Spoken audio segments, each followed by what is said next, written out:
it looks like LSU just decided, hey, look, we're going to let them settle for the field goal, and we're going to let them try to figure out what it is that they want to do with this. And then Woody Marks said, nah, no field goal, no kicker. We saw what that dude did in the first half, and frankly, we know what our coach's clock management be like. So let's not leave this up to nobody's chance. Let's not leave this up to nobody's get down. Let's go ahead and put this away. And that is what Woody Marks did. He said, I call game. And you know what? I'm here with that. Absolutely, I'm here with that. I absolutely love that. I love that Woody Marks had an opportunity here to go be a legend. And while it looked like it was going to be Miller Moss time, by the way, man, Miller time, my goodness, or it was going to be Nuss time, this dude said, no, it's my time. Mark it. My name is Woody. Marks it. And that's what we got. 27-20. USC takes down LSU. And we're going to talk about this, all year long, because SC's schedule all of a sudden gets a bright, shining highlighter to it. They get Michigan. And then they get Penn State at SC. And they get Notre Dame later in the year. And all of a sudden, Notre Dame looking around going, hold up, wait a minute. We might need to go to the Coliseum undefeated. And USC might be undefeated by the time we meet. And finally, this rivalry game that Lincoln Riley was talking about getting rid of might actually be worth a damn. We're going to talk a little bit later about how Texas A&M ain't keep up their end and really had to mess up my top 25. So now my top 25, which comes out a little bit later on tonight, but also with the caveat that Florida State still got to play, and we going to adjust it, so forth, so on. But we got, most of college football already knowing what time it is. And I'm over here, and I'm just kind of trying to figure out, how did we not know that Zachariah Branch was a menace? I did, because I'm the dude that made the 100 superstars, and he on the list. Because that dude is a highlight reel waiting to happen. So when they decided to kick deep to him, I'm like, ooh, no, that is not the boy you want to have running it back. And you know what? He damn sure did almost run it back on them. I'm also looking around going, you know what? Garrett Nussmeier can spin it. And I told folks that Garrett Nussmeier could spin it because Garrett Nussmeier did this damn show. And that was one of the things we talked about. He's like, no, RJ, I like to throw it deep.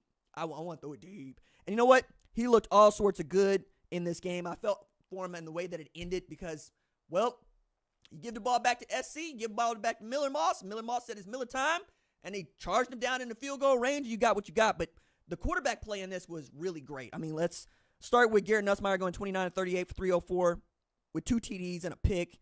Nice to see John Emery Jr. actually, alive and well and seems to be doing all right with his life as he got 10 for 61 in there. Kyron Lacey, still Kyron Lacey, 7 for, 94 yards and a TD. And then Aaron Anderson, that dude is going to be a monster in the SEC. You're not going to know what to do with that man. That man reminds me a lot of Jalen Saunders at Oklahoma. Reminds me a lot of what Mario Williams was. One of them short, fast dudes that you just can't do nothing with. Another Zachariah Branch, if you will. And then SC, of course, Miller Moss gets the win. Also, another outstanding line. This is back-to-back games where this man has gone for 350 or more. He had 27-36 for 378 with a TD. Yeah, all right. If Lincoln Riley says you can play quarterback, chances are you can probably play quarterback. I don't mind telling you. If Lincoln Riley says you can play quarterback, I'm inclined to, yeah, Lincoln. Miller Moss, a dude that rode the bench when Caleb Williams got there, that rode the bench when Jackson Dart was over there. Yeah, all right, cool. Maybe he got something. And you know what? He did have something. That man was gunslinging.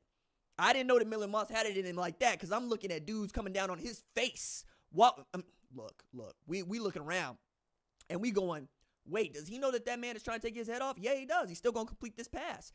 I'm also looking at all these dudes that they seem to just got over at SC. Like Kyle Ford still is Kyle Ford. I forgot that Kyle Ford was Kyle Ford. Kyle Ford got so much bigger, so much stronger. He looked manly out there now.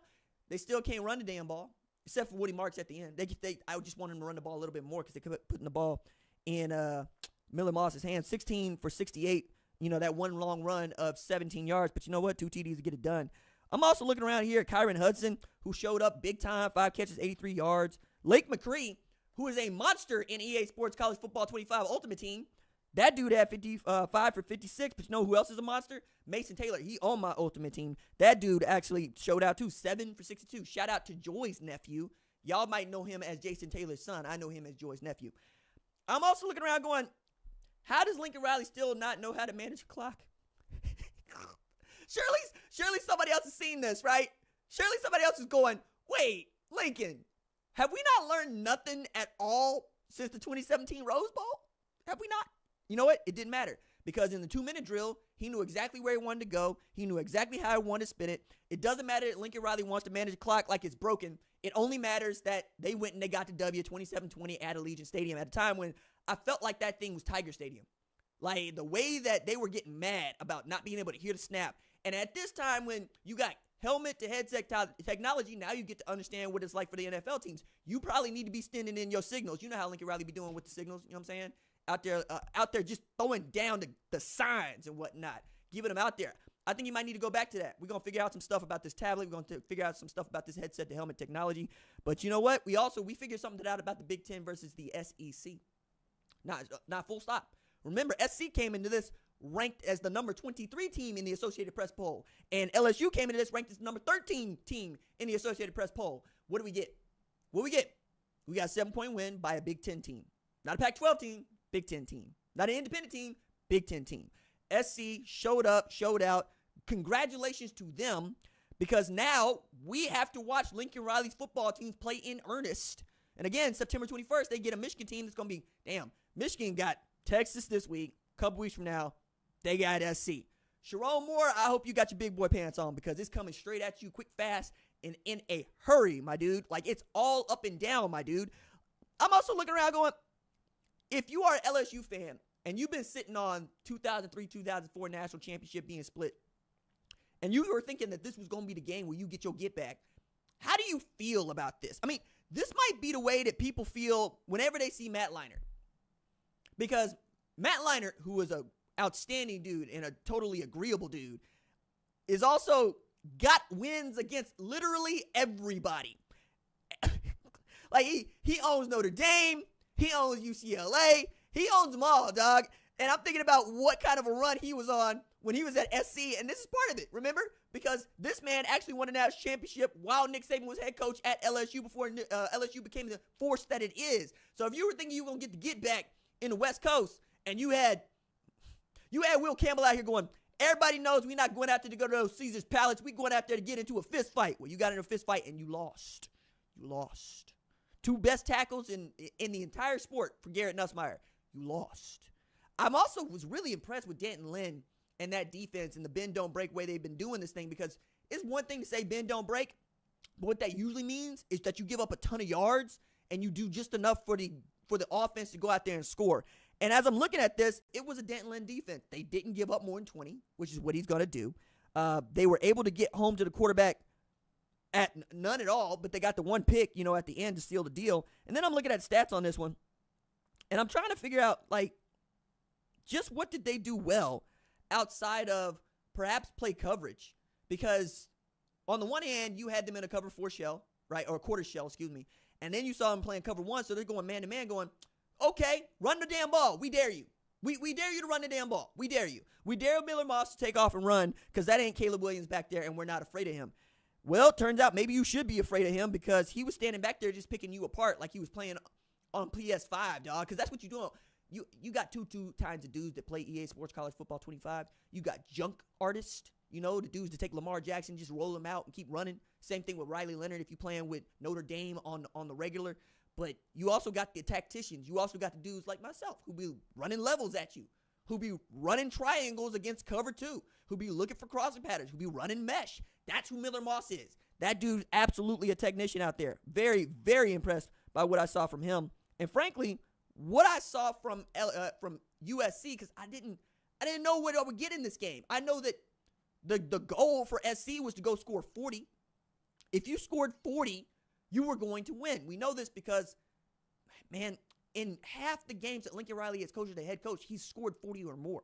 I thought this might be that, given what LSU's defense was last year. Not to say that Blake Baker, it was the defensive coordinator last year, and I know that Matt House is a profane gesture in the state of Louisiana, but the dudes that he inherited were not the kinds of dudes that we're used to seeing just litter the entire LSU defense. Matter of fact, you had a true freshman out at corner from Hattiesburg, Mississippi. Hattiesburg, Mississippi, stand up. PJ Woodland, stand up, dog. Only thing I got to say about that is he ended up going to Oak Grove, which it's not Hattiesburg High. It's Oak Grove. That's let's say if you go to Oak Grove, you probably got parents in the cane break, and if you got parents in the cane break, you probably iron your jeans. You know, you wear New Balances. You button your shirt all the way up to the top. You get what I'm saying?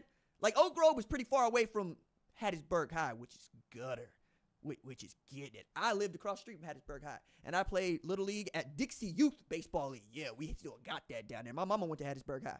My cousin went to Hattiesburg High. Robert Gillespie went to Hattiesburg High. Hattiesburg High be putting them out. Hattiesburg High got the same colors and the same mascot as LSU. Get what I'm saying here? Okay? And this is where Southern Miss is. That PJ seemed to make the right choice going to LSU. You know what I'm saying? He made it all right. It's all right. I forgive the Oak Grove bit. You know what I'm saying? You go to high school wherever you can get in. You get in where they're going to be able to take care of you. Take care of you in the game break. You know what I'm saying? They're them kind of people, they got the kind of money to iron their jeans. Starch their jeans. Okay? Okay? Kind of folks that might end up at Summerall or Laurel. Kind of folks that don't really go south unless they're going to Biloxi, because they ain't going to Gulfport. They sure as hell ain't going to Pascagoula. You hear what I'm saying here? You know what I'm saying? There are shades to where PJ Woodland is from, where my mama from, where my grandmama from.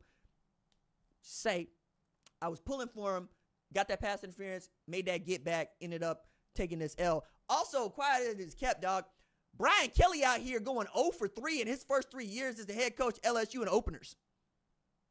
That ain't what you signed up for, big dog. Remember, you took this job because you said you wanted to go get some of them national championships that Nick Saban got.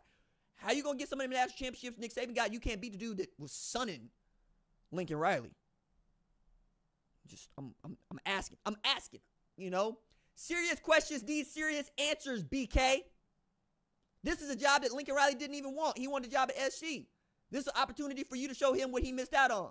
Instead, I got to watch Lincoln Riley beat LSU at SC when he got sunned by LSU when Ed Orgeron was the head coach.